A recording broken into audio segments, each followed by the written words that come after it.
essential to demon transformations that will absolutely blow your mind. These are all 18 final forms in Demon Slayer. And let's start with Tanjiro, who has one of the most overpowered final forms in the story. You see, during the final fight, Muzan transferred some of his blood to Tanjiro, which turned the boy into a new Demon King. In this form, Tanjiro becomes almost indestructible and even grows fangs as tentacles. However, most importantly, he becomes immune to sunlight, which makes him literally unbeatable. Besides this, he also gains a few weird abilities, like creating huge energy balls by screaming, which is cool, I guess. Anyway, the remaining Demon Slayers tried to fight against him, but their Nichiren swords and abilities were useless. The only reason the Slayers won in the end was because Kanao and Nezuko were able to bring him back to his senses. By the end of the fight, it was clear that this version of Tanjiro surpassed Muzan in terms of strength, with even Muzan calling him the superior creature.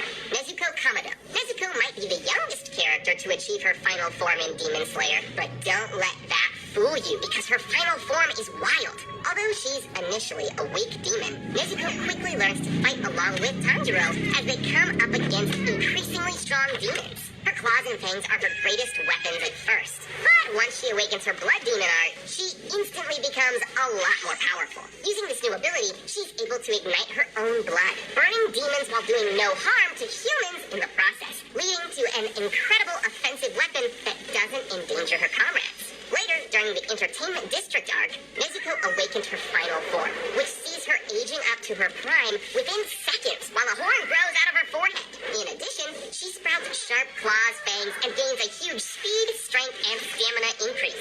Her blood demon art is also boosted, allowing the fire she sets with her blood to burn even the strongest demons with little effort. Even though Nezuko never changes again physically during the series, she does awaken another ridiculously strong ability during the Swordsmith Village arc.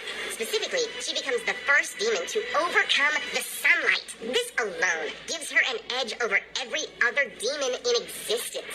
There are still 16 final forms left to cover, and let's continue with Moichiro. Moichiro is the Miss Hashira, and one of the fastest characters in the entire show. His breathing style is mist breathing, which lets him move quickly and strike deadly blows, surrounding his foes like a cloud of mist. Moichiro is the second character in the show to awaken his Demon Slayer mark, and he takes the form of clouds on his face, mostly around his mouth. Through this upgrade, he's able to rapidly change his movement speed, using his mist-breathing final form, Obscuring Mist, to throw his enemies off with his wild tempo changes. And although the mark is what gives him huge boosts in physical capabilities, he also learns to access the transparent world during his final battle with Kokoshibo. This ability lets the user see through their enemy, sensing changes in their body temperature and muscles so they can easily guess what they are about to do next. Moichiro uses it to his advantage during the fight against the Upper Moon 1. And even though he doesn't make it out alive, he still manages to do a huge amount of damage to Kokoshibo during the battle.